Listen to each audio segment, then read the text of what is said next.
Coming at you live from all over Ohio. A Cleveland Browns podcast full of laughs, rants, fun, and stats.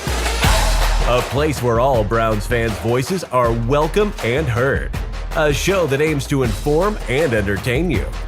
With your hosts, Jacob, Nick, and Ed. Ladies and gentlemen, welcome to the Barking Browns Show. What is up, everybody? We are live. I forgot to change the title of this episode, so it's deceptive. It's episode 65 of the Barking Browns Show. I'm your host, Jacob at Roachism13. Nick, my co-host below us at Carnsies817 on Twitter, and over to the side, Mr. Ed in Columbus. Gentlemen, how are we this evening?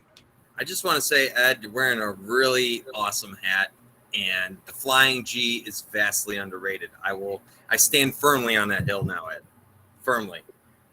Just a little bit. I had to get it out of my system because, everybody's got. Ed and I were just talking to someone about the Flying G yesterday. But Browns news related, right? I was just talking to Evita today, and I was telling her this is the last weekend without Browns camp. Mm-hmm. 8 days. Actually, the rookies report in 3 days. Yeah, the rookies report on Friday. So here we are. We are in our training camp preview episode. We will bring on our awesome guest here in just a second as we go to preview this. And I will remember after this live is over to change the title of this because I'm an idiot. So, guys, the best place to play fantasy football this summer is Underdog Fantasy. Their Best Ball Mania 3 has $10 million in total prize money. And the best part is you just draft your fantasy team. That's it. I just did mine last week for my chance to there's no waivers, there's no trades, no in-season management. Underdog gives you your best score each week of the season, and the highest score at the end of the year wins. The champion of Best Ball Mania last year drafted their team in June. So there's no time like the present to play Underdog and get your shot at all this prize money. Plus, Underdog is going to – I'm sorry. I lost my train of thought. There we go. Plus, Underdog is going to double your first deposit up to $100 when you sign up with our promo code 216, which is 4 free entries to the Best Ball Mania 3.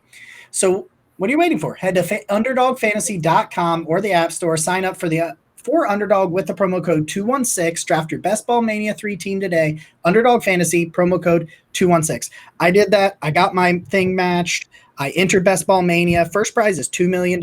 Second prize is $1 million. I mean, come on. What are you getting in it? You can get free money. Go download Underdog Fantasy. Use our code 216. Get some free money. I'd like to tell a brief story because of Best Ball. So for those who don't know, in Best Ball, no matter who your highest scoring players are, they are in your starting lineup, right? So when you waffle over that is important to know. You don't have to worry. You don't have to be an idiot like Jacob and sit Nick Chubb for I don't know, Jonathan Taylor, and then Jonathan Taylor gets hurt in that game. No, it's going to give you the best lineup. And I'll tell you what, I lost 2 fantasy championships because I sat Rashad Penny in week 16 when he was technically 17, when he was at Detroit and went nuclear. And I just prefer not to think about fantasy right now because it was painful. Best Ball fixes that. That's fair. So seriously, guys, check out Best Ball Mania. If you're on Twitch, please consider subscribing to the channel. It helps us. We greatly, greatly appreciate it. If you're on YouTube, subscribe, follow, comment, yell at us, tell us what we did right, tell us what we did wrong. Let's just get into it so that we can enjoy as much time talking about football. We've done the subscribes and the comments and the likes, and listen, I crave attention, so please give it to me. All right, so we are going to bring something a little about that, Jacob, craving attention. I get accused of that sometimes, so hey, there's nothing wrong. You like attention? You don't say. I love me some me. But you can love you some you too, Jacob. And with Underdog, you're gonna rock it with that fantasy. Listen, I got to tell you guys later at the end of the show. But we only have our guest for a little bit of time, so I want to get her on real quick. And I'll tell you later about at the end of the show about another fantasy league on Underdog that I'm already into, guys. I'm in over my head. All right, so one of the co-hosts of the amazing Here We Go Brownies will bring in the great Ali Hysong. Ali, how you doing? What's going on, guys? How we doing? Hi, Ali. Good. How are you? You doing? 8 days from them hitting the field. We're right around the corner, and I want to take this time to apologize if my connection slips up at all. I'm clearly in my car. I just got off of a plane, and I am ready to podcast anywhere, anytime, ready to talk little Browns football, and I'm happy to be here. That is what you call professionalism. Yeah. I do what I can, guys. All right, guys, let's dive right into I sent you guys this rundown earlier, and I was like, hey guys, it's going to be like an incredibly generic conversation where I'm just going to be like, hey, what are you excited for? What are you not excited for? And some things like that. But sometimes I think that the very basic shows, when you just get down to the brass tacks of football, can be some of the most fun. So let's just start. Training camp's in 8 days. When it opens, I understand the first. I know that Browns Live will Cleveland Browns Daily will be live at training camp as they have been the last couple of days. So we may get some images and some reports the first few days before it opens for fans next Saturday. So what position group? Right off the top, what position group are you most excited about? It doesn't have to be you're excited because you think they'll be good. It may be you're excited because there's like a young player that you're secretly a huge fan of, and I don't know anybody on this show that has a player that they really, really like that the Browns drafted this year or anything like that. I don't know anybody like that. But if you did, what position group are you guys most excited when camp kicks off next week? And I'll start with you, Ali. I mean, I could go in a variety of different ways here. Of course, I'm excited for the running backs. We stand Nick Chubb over here. He's our guy. Kareem Hunt, Dearness Johnson. I'm really excited to see what Demetric Felton can bring to the table. And the rookie, Jerome Ford, super excited about him. But I'm going to go in a bit of a different direction here. I'm really looking forward to seeing the receivers. One, being able to see what Amari Cooper brings to the table live and in person there in training camp, and what his route running ability looks like in a Browns uniform. I'm really excited to see that. But really, really excited to see Anthony Schwartz. I think he's kind of, dare I say, the cornerstone to the development of this receiving corps. And what I mean by that is, if he's good, they're good, right? Yep. They don't need to go out next offseason and bring in a burner. They don't need somebody else that can take the top off of a defense. Of course, maybe a veteran can help. But if he develops into the player that we think he can become, the receiving room is looking pretty darn good. However, if that's not the case and he does not progress in that direction, they're going to have some questions and some holes to fill next offseason. I think it's funny that you say that. I said this earlier on Sports for CLE and on the podcast last few weeks. I think he's the linchpin to taking the offense to a whole new level. Like if he can get vertical, kind of like you said, if you don't have to worry about burners and things like that. And I think that's where Amari Cooper and especially David Bell could really feast, is if Anthony Schwartz can get vertical. Ed, you look like you're chomping at the bit to tell us what you got to say. Let's hear it. So many things I could say here, but I'm going to be in Columbus right now. And here's what we're going to go. There's one guy that we drafted this year that we kicked everybody out that did that job last year. And we're talking about the field goal kicker. We took everybody out and we said, get out of here. We drafted this rookie and we said, okay, it's your job. No competition. This isn't Hugh Jackson bringing Baker Mayfield and saying you won the backup job. We're not having any of that. There's no jobs to be won. The job is yours, Cade York. But here's the thing. Nick was with me draft day when we got Cade York. He saw the excitement in my eyes. And I was very excited. I even made a paper football, made this awesome tweet.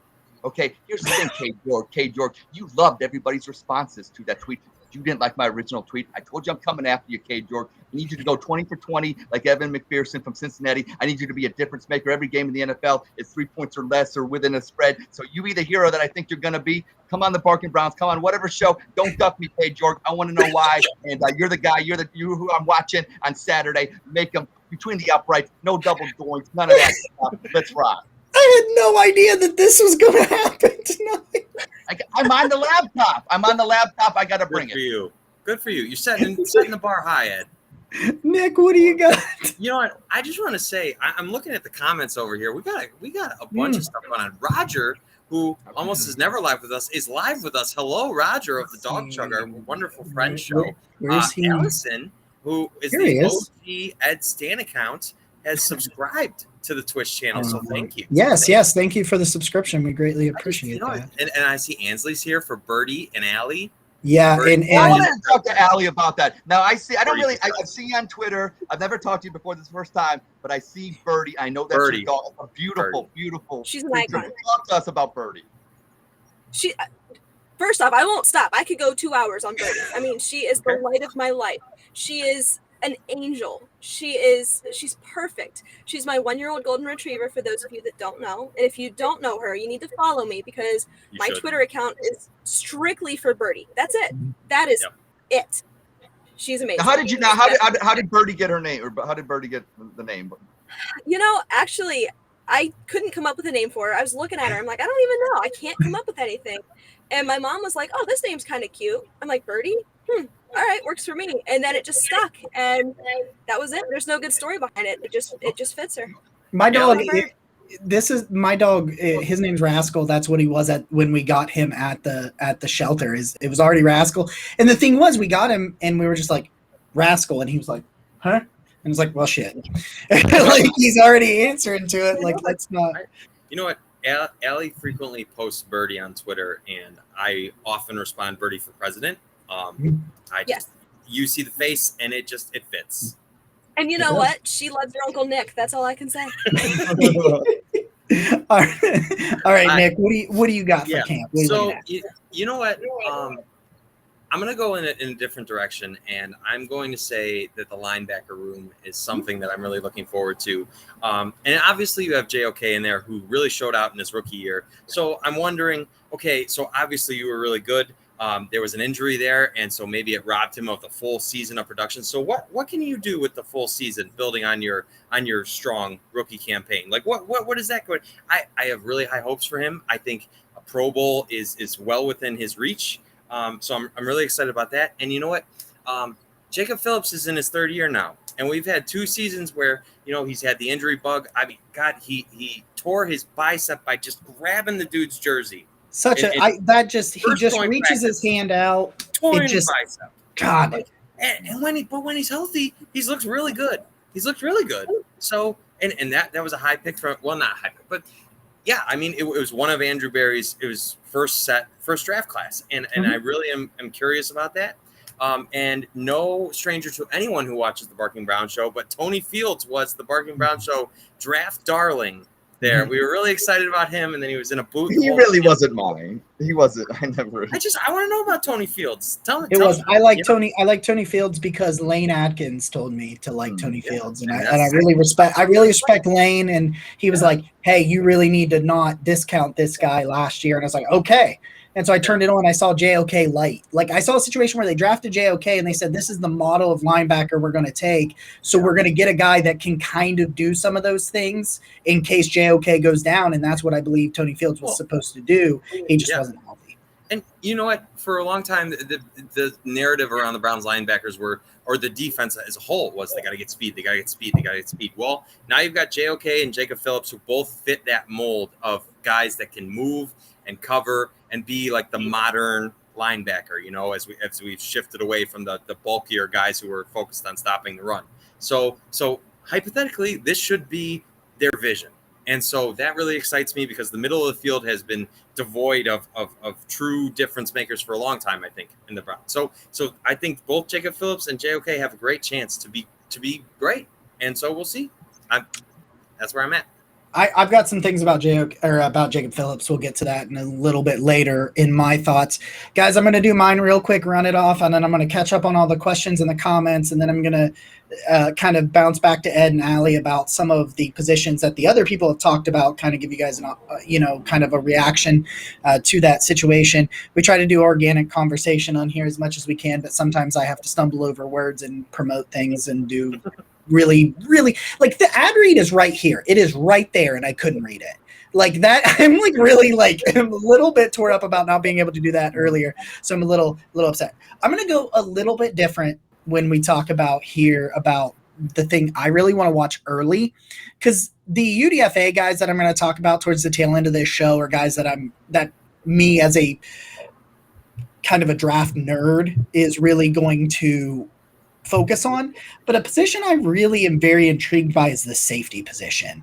And that's because I want to see where Grant Delpit is. I think here, 2nd year now from the Achilles, they always say that that's the year you're really back, is once you've been 2 years removed from the Achilles surgery. he was such a big player. If you look at Grant Delpit, the back, 8 games, I think 6 or 8 games to end the year, they were some really good tape there. And John Johnson finally rounded into shape in this defense. And I think Joe Woods kind of finally found the place to put him as the year went on. I think there was a lot of pressure on Woods to do things that he wasn't great at. I'm sorry, John Johnson to do things that he wasn't his strength, because Delpit wasn't 100% and Ronnie Harrison was getting kicked off the field and just not playing all that well. So I think it kind of put them in a position that they didn't really want to be in at safety.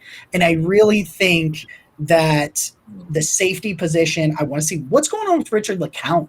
Like the dude got suspended from practices and stuff. I thought he had a hell of a preseason last year. I thought he really looked like a third safety, that single high center fielder that can really play ball because he tracks the ball in the air so well and he can read the quarterback really well. I just really thought that there was something there. Like I really thought. Jacob, I want LeCount to do so well because he reminds me of Sesame Street, the count. How many interceptions? Not 1, not 2, not 3. The count. Richard LeCount. I thought we had something, but I did too. All right, let me jump over to these comments and everything, and then I'm gonna kind of run around here. I gotta get up. Wow, it kind of blew up. Yeah, we've got a lot of people. Ali, you bring the people in. Yeah, she's really energized. They're all here for Birdie and Ed, of course. Oh, yeah, that's true. Birdie brings the fans to the yard. That's right. Would Birdie ever wear a tie? So when she was a puppy, I got her a Cleveland Browns bow tie. Don't worry, I'll post it on Twitter here after the show. You have to. It was the cutest thing ever. But then she ripped it up, so not her thing. I can see that. But really cute. So it looks like Ross has made a Dog Chug Twitch account. So congratulations. Oh, Dog Chug, hello on Twitch. My favorite part. See you tomorrow night, 10:00. Roger, Andy. My favorite part is Roger being confused by the Dog Chug, the podcast that he is the co-host of, suddenly speaking in Twitch, and he's like, "Dog Chug, what's going on here?" And it goes on over here in the comments. He's having a good time. Roger. The network. Just a heads up, guys. If you got Amazon Prime, you can sub to one Twitch channel for free each month. We are going to do subscriber only giveaways, starting with I think training camp tickets and maybe a jersey when we get to 500 followers here on Twitch. So if you guys want to do that, that would be awesome. Question. I like that Mitch hit enter too soon. He said question, and then all that came after it was a W. So I'm not sure what the question. It happens. Roger says that Ed is the Elvis of Cleveland podcasts.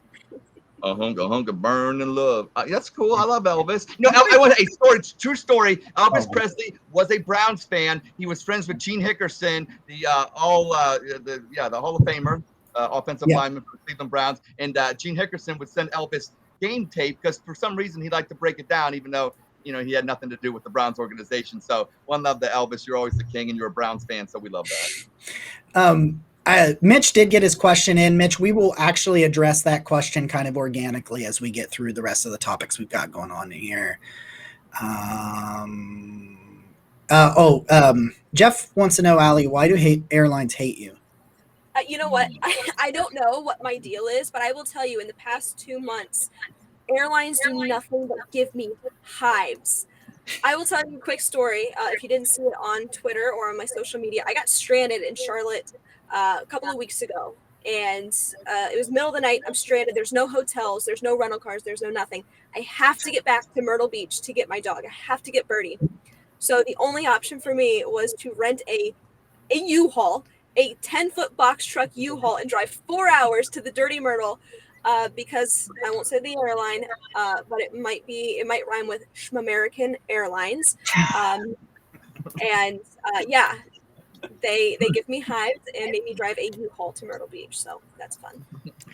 I'm here. I mean, you know what? I'll tell you what, in terms of renting cars right now is an absolute crazy show. I was just in Atlanta with Avita a little over a month ago, and we went to their airport rental thing. I don't know why we're on this tangent, but here we are. It's whatever. And we have this whole grand plan. We're going to go to Decatur. We're going to see this Iron Mountain, whatever. No cars. In the whole airport, like there's like 8 companies, no cars. So Yep. you got Apparently, the world is. Hey, I respect it though. Like doing what you have to do there. I respect. I Yeah. respect I had to it. get Birdie. I had to get Birdie. Yeah. You know what? High water. Your dog's beautiful. Your dog is beautiful. I would have done the same thing. Yeah. Yeah. I love your eye. Ali, do you got we after we did the safeties, we did the linebackers. Is there anything about either of those rooms for you that, you know, going into camp is something that excites you or something that you're trying to monitor? Yeah, I would say the entire secondary as a whole. All of the defensive backs, really, I have them on my list. Really excited for what they bring to the table. To be able to pair Greg Newsome along with Denzel Ward and have Greedy Williams there in that rotation as well. Just the ranginess, the athleticism, and what they all bring to the table. And tying that into the linebackers, that hybrid safety linebacker, rangy, dynamic athleticism that Andrew Berry sought after in free agency and the draft. And I'm mentioning, of course, your guy Tony Fields, but most importantly, Jeremiah Owusu-Koramoah and what he brings to the table. I think that those 2 or 3 positions really tie together so well. Just the dynamic playmakers that you have on the defensive side of the ball, and that's not even mentioning the pass rush, but just those guys. They're young, they're hungry, but they're so rangy, and they're able to just really. I think that we're going to be able to see them be more ball hawks this season than what we seen prior. I had a question for Dog Pound Daily on the mailbag. I think it comes out tomorrow, but it was, you know, is there going to be an adjustment period, a learning curve, so to speak, for the defense this year, similar to last year? And I don't think so. I mean, all of like the way you're talking about the ball hawks and the free ranging and the secondary and stuff, and I think that's going to come from the comfort of all of these players that are in the same system. Did you realize since Belichick and a guy named Nick Saban were the offensive coordinator and defensive coordinator. Belichick was also the head coach. He was just calling offensive plays, if you can believe that. This is the first time. I remember, Jacob, I remember watching those games, 1994. The defense only gave up 204 points, but unfortunately, the offense under Belichick was anemic, and that's why you had Metcalf up the middle. I remember being a 12-year-old watching those games. So, yeah, you don't have to remind me. But what I'm getting at is that was the last time until now that the Cleveland Browns have had the same play caller and defensive coordinator for 3 straight seasons. Wow. Don't undervalue that, man. We've talked about that so much in the last couple of years, that this continuity that Andrew Berry appears to be trying to put around the coaching staff and putting the right guys into place. We're looking now at it fine, like 3 years, right? Like that's when you're really kind of that continuity really kicks in. I think 3 years is that number. I think. You know what? I have a question for the show because I shared this on Twitter and I got some pushback on it. I feel like, say, the last 6-ish games of the year, the defense really started to play well. And I feel like that was masked by the offense completely falling out. And I just, you know what? I just think that this defense has potential to be a top 10 defense. And I don't think that's outlandish. And some people were acting like I was crazy. And I was like, I don't think, you know what? They started out so well in so many of those games. And just as the offense turns the ball over, as they don't do anything, and, you know, because keep in mind, through the majority of the year, the Browns had the number 1 rushing attack in the year in the league. And then it just completely bottomed out. And I think they finished pretty low. But in that sample, I just think the defense really rose to the occasion. And so I don't know, is that crazy? No,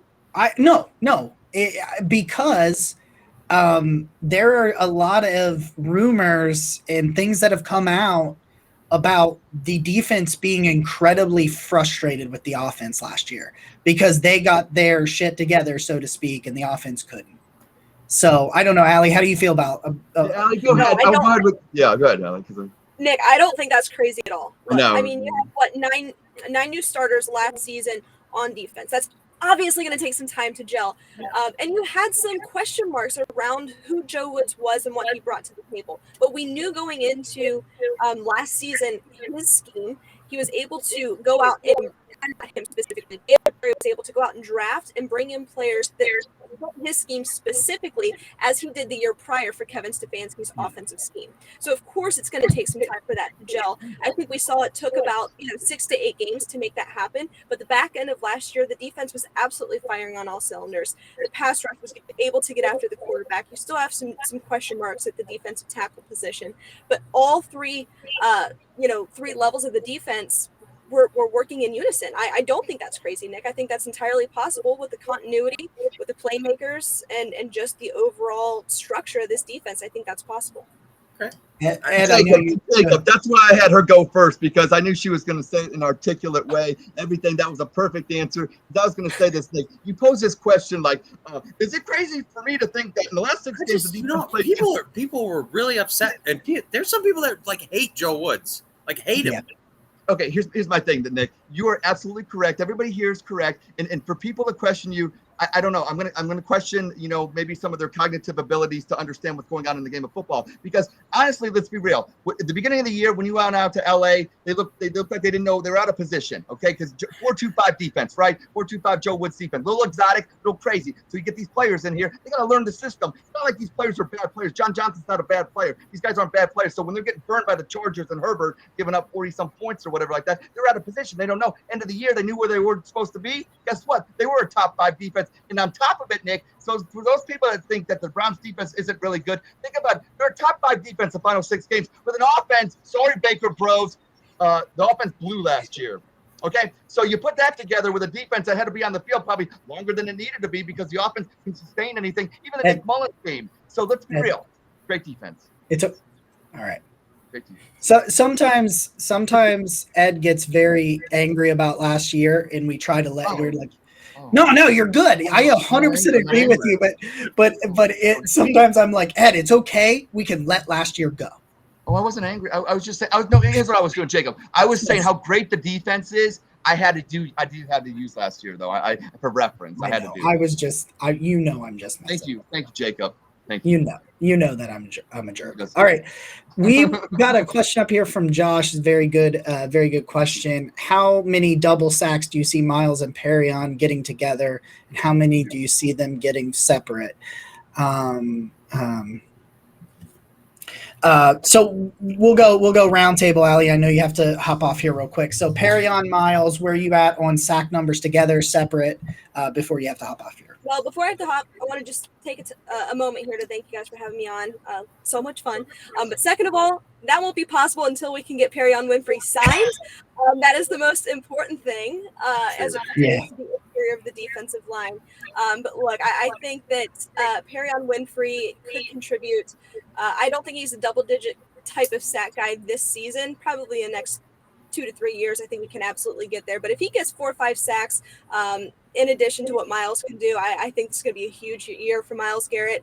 I think that he can kind of fill different position, but kind of fill that Takk McKinley role and be that guy up, aligning with Jadeveon Clowney, Myles Garrett. But together, I don't know what they can get, but I do think that Perrion Winfrey could count him in for about 4 to 6 sacks. I think that's possible. I think that's fair. Well, I would take that. That's fine. Yeah, we really appreciate it. Before you hop off here, let everybody know where they can find you. Yeah, absolutely, guys. I am Ali Hysong. You can follow me, Ali_Hysong on all socials, or you can find us at the Here We Go Brownies podcast. We go live every Wednesday to Facebook and Twitter. You can catch us there or on Twitter at Go Brownies Live. Love it. Thank you, Ali. We appreciate it. Thanks, everybody. Take care. Bye. Bye. All right. That was a great conversation. Really enjoyed talking to her, guys. We'll catch up on some of these comments and everything as we hop back. But I will bring back Josh's question on here. When I saw it and I knew she was getting ready to hop off, I just really wanted her to get a chance. Yeah, absolutely. She had to get a chance. Yeah, to answer that. So Ed or Nick, whichever one of you want to take the question. Let me double. Look, I think Myles Garrett's going to have his normal 16 to 20, and Winfrey's going to have. You know what? I'll even up it a little bit. I'll say he has 5 to 7 sacks. And, that feels fair. So and yeah, so that's what I'll say. I think like 4 or 5. I think her 4 to 6 was pretty good. I think 4 to 6. I think it's dead on. I just think that I don't know. I mean, I'm He's trying to going to get some. being more optimistic. The Boomer Sooner fans come at me because of my Baker takes, so I'm going to be nice to Perrion Winfrey. Please don't come at me, guys. I will say this though about Perrion, he's going to get a lot of one-on-one opportunities. So the opportunities to produce, it's all going to depend on how many snaps he gets. I'm not crazy about Jordan Elliott, so I'm not really worried that too many people are going to play above him. He's going to get the opportunities. He's going to get the opportunities. If he can capitalize on them, then we shouldn't have anything to worry about. What do you think, Nick? You know what? I think as time has gone on and it seems more and more likely that we could see Deshaun Watson this year, my optimism for the season and the offense on it rises. And I think the Browns are going to score a lot of points. I think they are going to be an offense that's you're going to grab your popcorn. So saying that, I think Myles Garrett's going to be in a lot of positions where the opposing team is playing from behind. And so I'm going to say that Myles Garrett's going to have 20 sacks this year. I'm going to say he's going to have 20 sacks. He's going to become the Browns' all-time leader with just 4.5 more sacks. He officially takes Clay Matthews' record, which, I mean, in respect to Clay, for the first few years that he played, sack was not an official stat. But Myles Garrett will set the Browns' new sack record this year, which is really exciting. You know what I just remembered? That we are actually on Twitch, and the beautiful thing about Twitch is I can change the title of this video. Nice. Look at it. Look at you go. So we'll call it Myles Garrett's record-setting year. And so that's that. There it is. But I'm saying, yeah, he will become the Browns' new leader. And you know what? I do think he will have the opportunity to challenge for the single-season sack record. I really do. I think, you know what? TJ Watt said it, and their offense wasn't particularly great the year, and I very much believe Myles can. I just think the offense needs to do its part. And Perrion, I'm going to say 4 sacks. 4 sacks. I think that would be a really strong start to a defensive tackle's career. 4 sacks. That's where I'm at. Hey, great question, by the way, Josh. Yeah, great question. You got me on a little bit of a tangent there. I'm so, you know what? The closer we get to the season, the more like you start to actually think about football and just look at the players that we have on our roster. The Browns roster is up there with anybody's in the league. I don't think that's a hot take at all. I still think once he's on the field that with Deshaun Watson, I think it's a top 5 roster. And if you disagree, that's fine. But I want you to tell me why, because I think you're going to have a bit of a tough time telling me why. So I can't figure out why our live episode title is not changing, but whatever. All right, guys. Interesting thing. I am now on the clock in my Underdog Fantasy League, which is fun. We've got 10 hours per pick, so I don't have to pick here, but we might actually dive into this a little bit here in a minute. And I may ask some advice from you and the listeners about where we should go in our best ball picks here. Let me get to the rest of these questions, guys. We got all kinds of comments. Thank you guys so much for interacting with the show. If you're here and you're on the channel, and you support us, please. The best way to support us is to tell your friends about us, to follow us on the Twitch, subscribe to the channel if you can. It's $5 a month. It greatly helps us and all the other content creators here. We work very hard. Shout out to our Patreon members. We have had a consistent Patreon base since we started. You are all wonderful people. A lot of those are our friends over at the Dog Jug and Down with the Browns. I see you, Ed. So I just want to say every month we give away a shirt from the great Zabo Apparel. They are local in Vermilion. They are veteran owned and they make great shirts. So for your $5 a month, you can win every month. You can win a shirt, which, like I said, our Patreon group isn't huge, right? So your odds are pretty good every month. And those are nice. Those are quality shirts from Zabo. If you've never seen their stuff, pick out any shirt you want. Ship free to you. On top of that, we've got a group chat that we like to we have a lot of fun in there. I'll put it that way. And you'll be a part of that. So I can heads up though. If you guys are subscribing to the Twitch, I can't see it in the comments, so I will thank you once somebody tells me that you have done so. If you do so, Patreon.com/Barking Brown Show. If you want to support the show, subscribe here on the Twitch. If you're doing the rewatch later, consider following and subscribing our Twitch.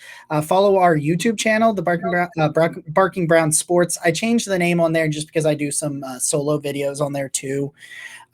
You can follow us on there at 500 YouTube subscribers. We are going to do a jersey giveaway. There's going to be a 500 follower giveaway here on Twitch. We're about to give away camp tickets to subscribers only. There's going to be monthly subscriber giveaways here on Twitch. So check that out. Guys, I want to tell you real quick about our friends over at Built Bar. They make the best protein bars on the market. Listen, if you're trying to hit those health and fitness goals, cut out on some of the sugars, the unhealthy food, but you want to kind of scratch that sweet tooth, I'm telling you, go get the Built Bars, man. It's like a candy bar without the bad. Yeah, it's not going to be as sweet. I understand that. Some people's going to say that. But Ed, when you eat a candy bar, man, what's going on with that? That thing's like, they're what? Like they're chalky and they're hard? Yeah, you don't like that, do you? Well, listen, Built Bars, it's like eating a Three Musketeers bar, but healthy. I just got raspberry lemonade. Jeez. You're like, I get home and I'm like, I want to have a Built Bar. It's like having a candy bar, but I know it's a healthy protein bar. So go to built.com, BUILT.com. Use our promo code BARKING, get 10% off best protein bars on the market. All right. Okay. All right. That was a great, hey, Jacob, that was a great read. That was because I made that one up. Oh, they didn't give us an ad read for Built Bar, and so like I'm just like off the cusp with those things. And this is the thing: when I tell you about Built Bar, I sought a partnership with Built Bar because I love Built Bars. It's not because I wanted their money. I do love their money, though. I mean, we love. Yes. MC Lawrence says I'm not lying about Built Bar. They're pretty good. Yeah. Okay. All right, Ed. Let's see here. Let me get us back on track. Okay, so there was a tweet from Josina Anderson about 26 or so minutes ago saying that while Robinson's decision isn't likely this week, she was also told never say never. I feel like if we get anything this week, it's going to be because it's a settlement. That's I was just about to say that, and it seems like from what I'm reading is that Judge Sue Robinson is basically telling the NFL, like, I may go the zero. If you want to get something on this guy, you better go to Watson. If you're Watson's camp and you know about, if you're privy to this, and like, I'd hold out, like, you know what? And I don't know, maybe a 4-game suspension, maybe a 6-game, maybe an 8-game. But if you're Watson's camp and you're getting this news, and it seems like the NFL would be the ones that would have to go to them to try to settle to get something, then I find that very, very strange that it's like the NFL is trying to save face by getting games, so they got to go beg Watson to try to take. I mean, Watson could just say, you know what? I'll roll the dice with Judge Sue Robinson, and I think it's closer to 8-0 than it is like this year suspension, all these other crazy figures that we're hearing. And here's why I think if I'm Watson, I just take it if it's under 6 or under. Yeah, I would agree with that. It saves face for the league. It saves face for everybody. I think it would be the right thing to do. I agree with that. It puts a bow on it. So if the league comes to him and says 7 games, 6 games, 8 games, even 8 games, I think he should say, okay, I think so too.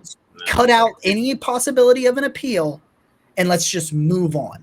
Like, because the longer this looms, the worse it is from the football standpoint. And I, honest to God, just think that Deshaun Watson wants to move on. I think he wants to move on. And you know what?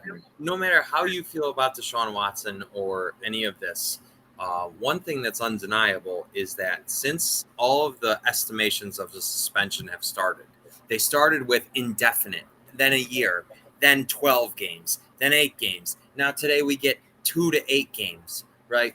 I think that is with purpose. I think there's a reason. I don't know. I'm just an uninformed guy on the internet, but there's definitely a pattern there. So maybe, as you come down, you say, all right, well, they came way down from what we originally started at, right? And so I think once you get to 8, especially with the 17th game, right? That's not half the season.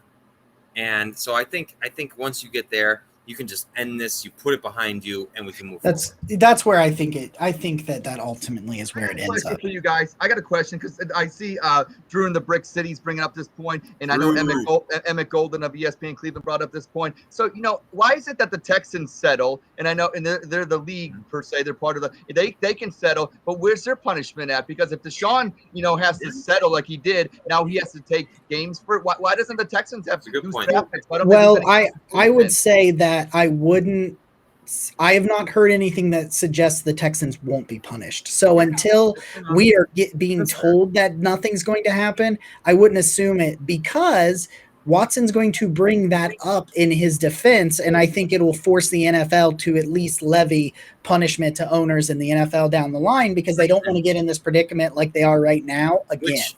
Which is exactly why it makes the most sense if they because the NFL doesn't want this to go. Like, if you're the NFL and this has the potential to get bigger, and about owners and about what you want to shut it down. You don't want any of that. You want none of that, because that's dirty laundry, right? Yeah. And the longer this goes on, the more likely it is that stuff the NFL does not want circulating all around comes out, right? Especially so close to football season starting. So that leads me to believe that this decision has been drug out. Like our friend Roger First in Cuyahoga Falls, who is with us live right now, said today that there's a opportunity here for the NFL and Deshaun Watson to settle, and I believe it will happen.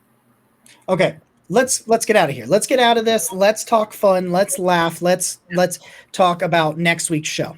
I'm going to talk about next week's show for just a second, because next week will be the eve of training camp. We will be coming at you from the day before training camp, and we will be doing our 53-man roster predictions. All right. There was a punishment last year. I lost somehow. Take my championship belt off my shoulder, and we'll see about that. Stratford in, defending champion right here. Nothing to see. Yeah. All right. And we will head towards that next week. We will do the 53-man roster. There is a scoring system that our good friend Andy Manchin came up with last year. We will follow it. We will tell you the scoring system next week as we get a little bit more into it. I just want to preview it to say that this will be the first of several show bets that will result in live streamed punishments. The punishment this time will be the two losers. That's right, two. Only one person avoids it. Will have to do the Hot Ones Hot Sauce Challenge. So they will eat the hot wings all the way up to the one that is hotter than the one chip challenge that I did. They will do it live here on Twitch sometime after the now this is initial 53-man roster. This is not people that get brought back after people are put on IVR or practice squad, things like that. This is who makes the 53-man roster on final cut day, and we will predict a couple of practice squad players as tiebreakers like we did last week.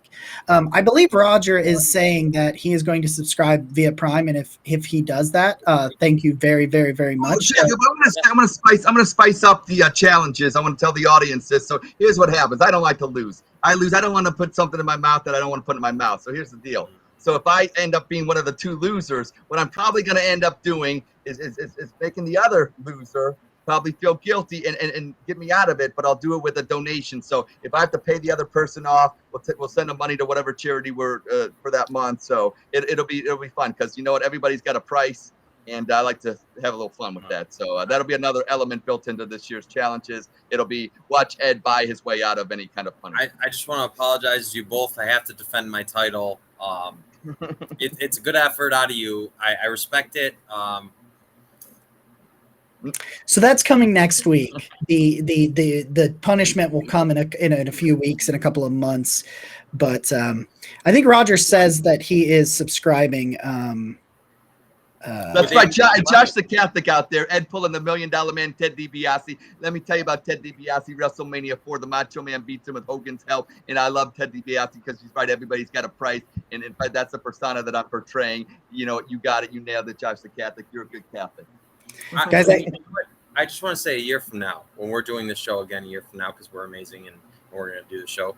I expect whoever wins to brag with the same ferocity. Yeah, you should. Yeah. There's going to be we did a couple of bets last year, but I think this year it's fun to do these like one chip challenge and things on the weekends, and just I think it's just a good laugh that people enjoy, and I mean I was miserable, but I enjoyed it. Jacob, are you Jacob? I've only brought this up on the dog chug, but I'm going to bring it up since Nick talks about boasting and bragging. But Nick had the Philadelphia Stars. Jacob had the New Orleans Breakers, I believe. We all had a USFL team. Shout out to our day one dogs. But who the champion was the Birmingham Stallions. And you know what? Who had the Birmingham Stallions? It would be this guy right here. And I got a trophy that I'm going to make. I said I was going to present it on the dog chug. It's coming to the Barking Browns. I'm going to have a little victory tour like the Stanley Cup.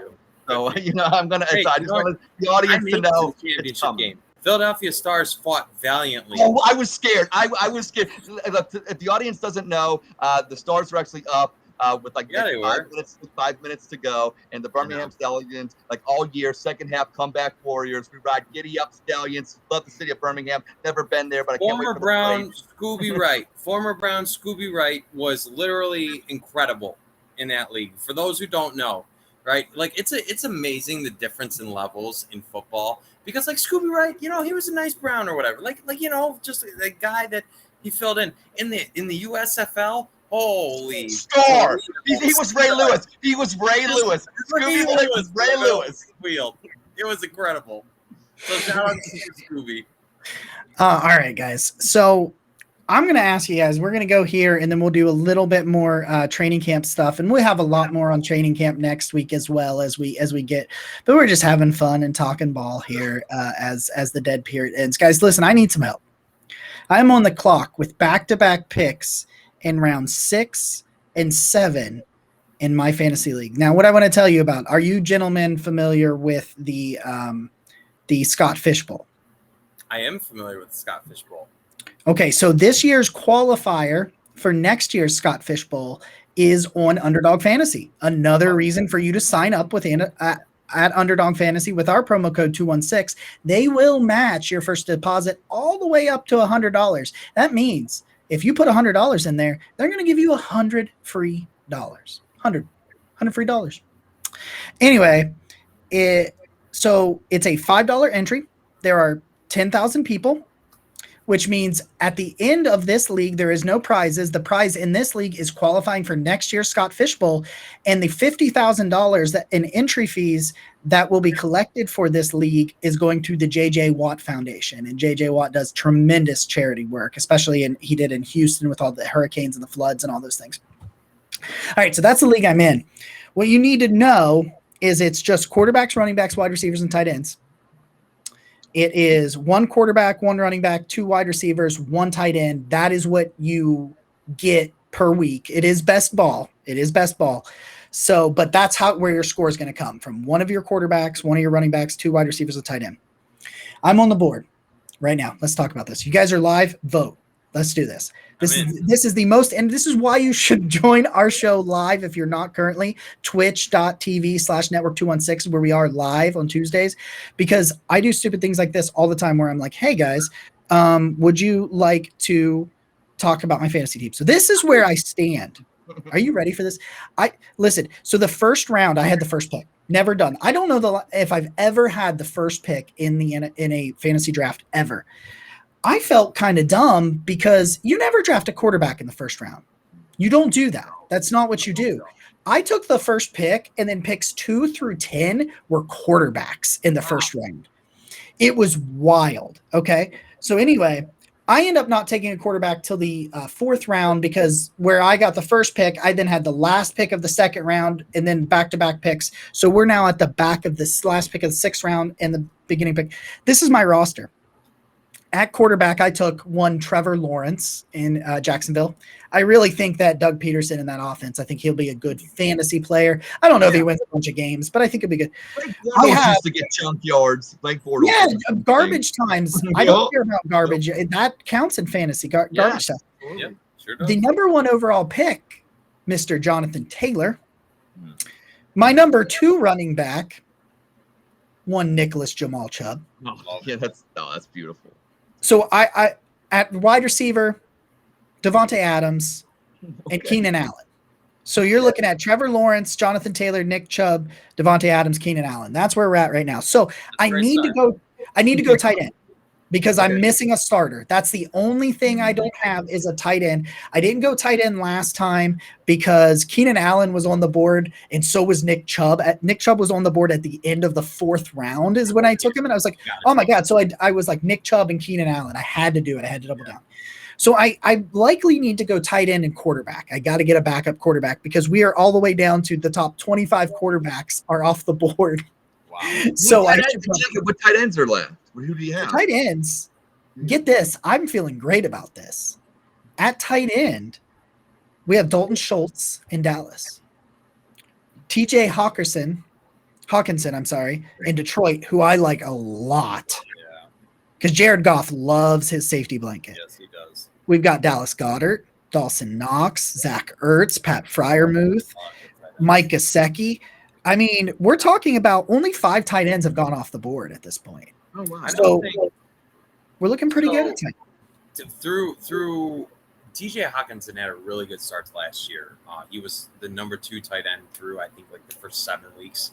And then some stuff happened in Detroit. But Hawkinson is always going to get heavily targeted, I think, and he's a staple of Detroit's offense. I would love it. You said what round are you in? 6. Yeah, I love Hawkinson. That's such a good value for him because he's a great player. He's and you know what? Detroit's going to feature him because they did last year, right? They did sign DJ Chark and they do have St. Brown, but. And I'm showing I'm a fantasy addict.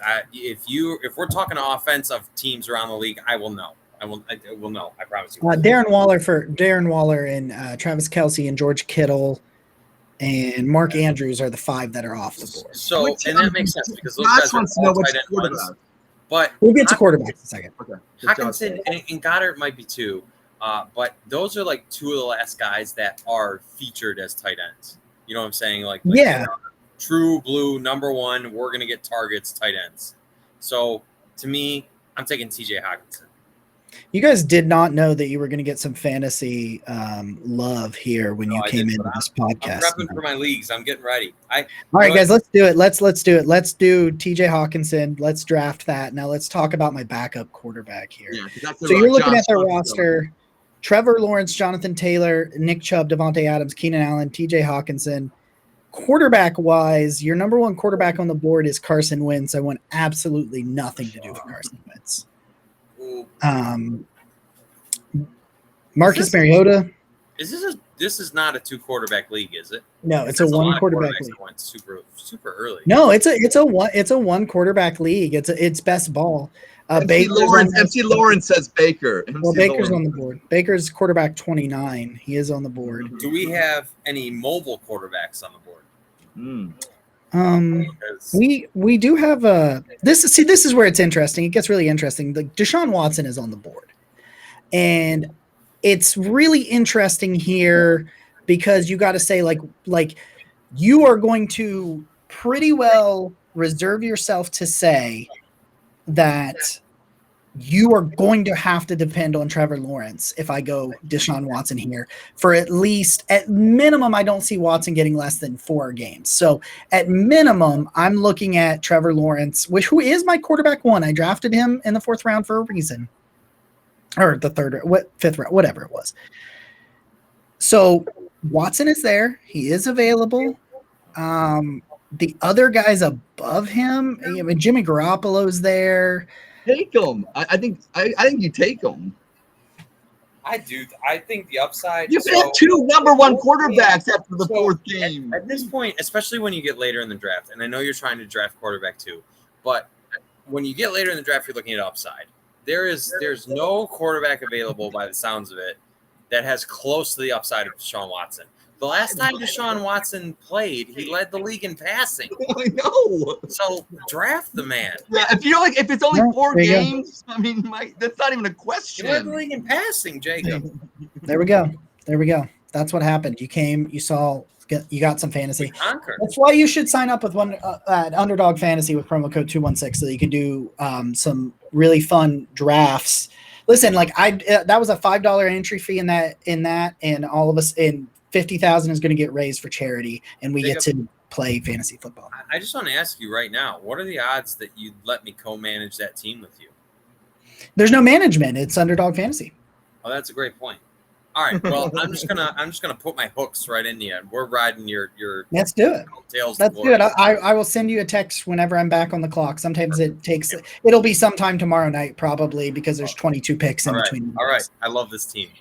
Oh, we're riding it. I love this team. It's not even my team, but I love this team. We got our guy at QB number 2. Is it a Barking Brown Show team right now? Are we going to be a Barking Brown Show team? There is an opportunity, guys. If you sign up with promo code 216, there will be a year-long podcast, a year-long fantasy league that will be a $10 entry fee where you get to go head-to-head with 3 of us and win some of our money. So sign up with it. Send me a DM on Twitter or email the show at thebarkingbrownshow@gmail.com so that we can go head to head and do some things like that. Guys, Underdog Fantasy is different. So it's like daily sports, but you have drafts, not salary cap. Like DraftKings gives you a salary cap. No, what they'll do is there's 10,000 people in this league, but they'll put you in like a group of like 20. They'll put you in like a group of 20 or 15 people, 14 people, 16 people, whatever. I believe I'm in a group of 14. And so you'll get put in a draft with a certain amount of people, like 10 to 15 people, and you'll draft against those people and then go against all 10,000. So it's like that. It's daily fantasy with drafts. And I love that. I love freaking drafting people. So Underdog Fantasy is I'm so excited that season. You know, like right now you probably listen to podcasts, you're gearing up for whatever site you use. It's that fantasy time. Show will have you covered on the network. The fantasy show is coming soon. So can't wait to do it. We're gonna have a lot of fun this year. I just got added into another group chat today in a new fantasy league I agreed to join. It's an addiction. And I'm okay. I'm okay admitting. We love that Underdog Fantasy is our sponsor because it's fun. We have so much fun over there. All right, guys, let's get ready and put a bow on this because we went completely off the rails of the training camp preview. That is now kind of not a training camp preview, but whatever. It's Browns football. It was a fantasy preview. We're talking in the middle of July about football, so I think if you are as crazy about the Browns as the 3 of us are right now and you're listening to this, you probably are fine with what we did. All right. So Josh saying I'm available for Fantasy League. Josh, I am available for Fantasy League in Underdog Fantasy. Code 216. Join us, Josh. He is going to join us, I bet. I'm willing to bet. All right, guys. Let's put a bow on this thing for the week. When we see each other again, we will be head to head in our 53-man roster predictions as we talk on the eve of Browns training camp next Tuesday live on Twitch. Last question I got for you guys. A player that takes a step this year. It can be a breakout player who is a second-year player, is a rookie, is a guy that just hasn't gotten a lot of, playing time, whatever it is. And it doesn't have to be a breakout player. It can be a guy that just takes it to a whole new level and has a really heavy hand in the Browns having a successful season. So where are you? Who is the number one guy for you? We'll start with you, Mr. Carnes. We'll go around, and I'll play devil's advocate. Well, not really devil's advocate, but I will just not pick whoever you pick. So. This is a great question. And you know what? On Twitter, I have been riding the Anthony Schwartz train. And I think I have to be true to that, and I have to continue to do so because I don't think he got a fair rap in year one. The injury, obviously, especially rookie receivers, like that's not. We knew coming in he was going to be developmental, right? And so for him to get injured, that's a huge setback. And if I remember correctly, he was also injured in camp, which I'm sure didn't help either. So everybody had a hamstring injury. Yeah, everybody did. So Anthony Schwartz. It was so annoying. Because you know what, like we mentioned about the defense, the offense hasn't had the speed either. And Anthony Schwartz is supposed to be a big part of that. Obviously, he's worthy of being an Olympic sprinter. So speed's there.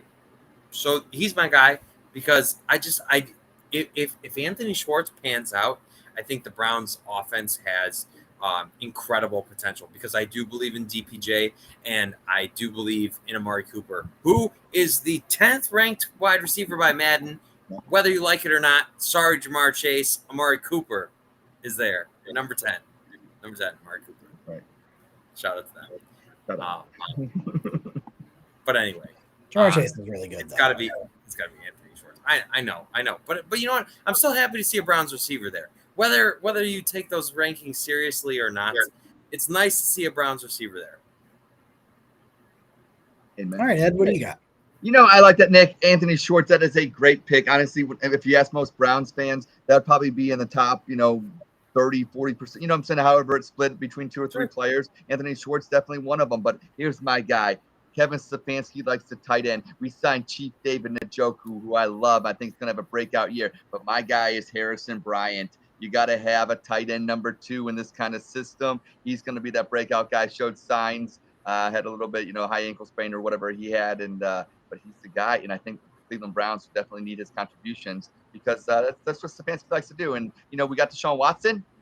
And he's going to open up this offense, but it's still predicated upon just like most offenses, like Cincinnati. They like when they had 2 tight ends, and that's just the way the league is. And when you have 2 good ones, and I think the Cleveland Browns do. Harrison Bryant's my breakout, comeback, whatever you want to say. He's going to do good things for Cleveland Browns this year. There's nothing quite like a tight end mismatch, right? Like when you have that freak there. Not if you're a physical freak. It's such an advantage year in and year out. Shout out to Rob Gronkowski, who just called a career. Absolutely. You know what? Any Rob Gronkowski montage, I don't care. He's just fun to watch. So I'm really excited. Harrison Bryant showed some great things, and I think David Njoku has too. He's another one of those players, right? And I think he'll show great things as well. Because you know what? No matter if it's Jacoby Brissett or Deshaun Watson, they both like tight ends. Right, Jacoby Brissett throws the tight ends all the time. In Indianapolis, he did. He was notorious for it. I profited off of having Jack Doyle in fantasy for a lot of years. So, that being said, I love it, Ed. Great pick. Jacob Phillips. Listen, man, I thought he was going to lead the team in tackles last year. Then he has that freak injury.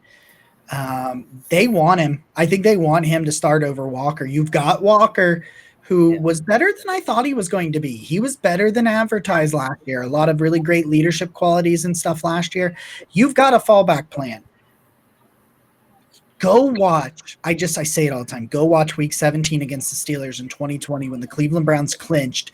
If you can get that Jacob Phillips next to JOK, he was fast. He had like 9.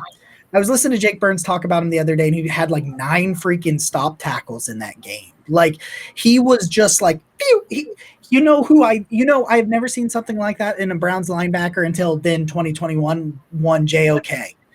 Those two together, that is how you stop athletic quarterbacks, is elite speed and athleticism at the linebacker. If he is healthy, Jacob Phillips is going to take this defense to another level.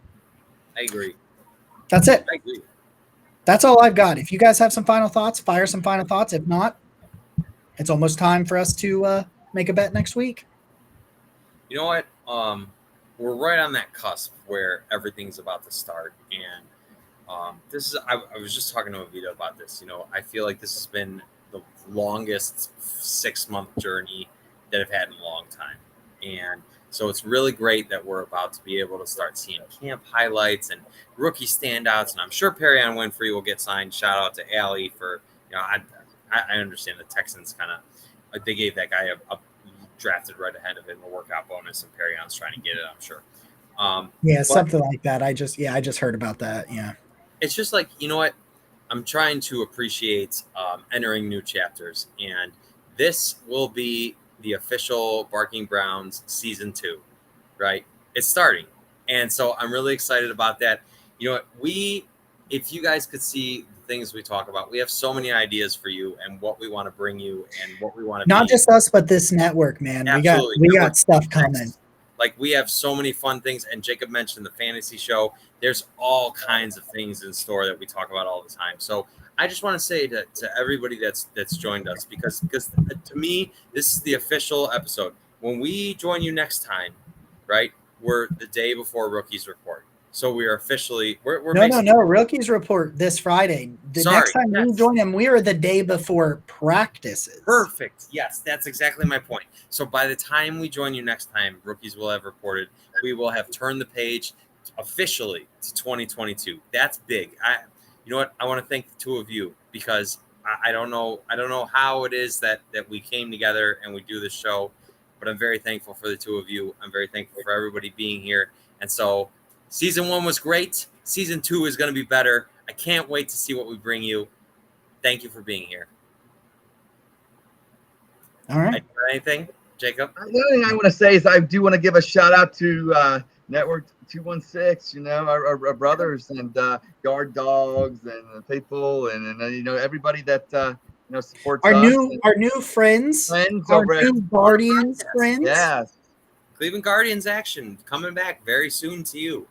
Which, you know what? We do talk about Brown season starting, but the trade deadline is going to happen. I think the Guardians could potentially be players. We could have some fun. Imagine September baseball. And yep, that's wearing it. Sexy logo. Sexy logo. You can follow our new friends. They are at the Corner Pod, our flagship Guardians podcast. And they are tremendous. We released an episode today. They will be going live on Twitch soon and doing some live pods on here. This is just the beginning of something special. I can't wait to look back on this in a year. Thank you all.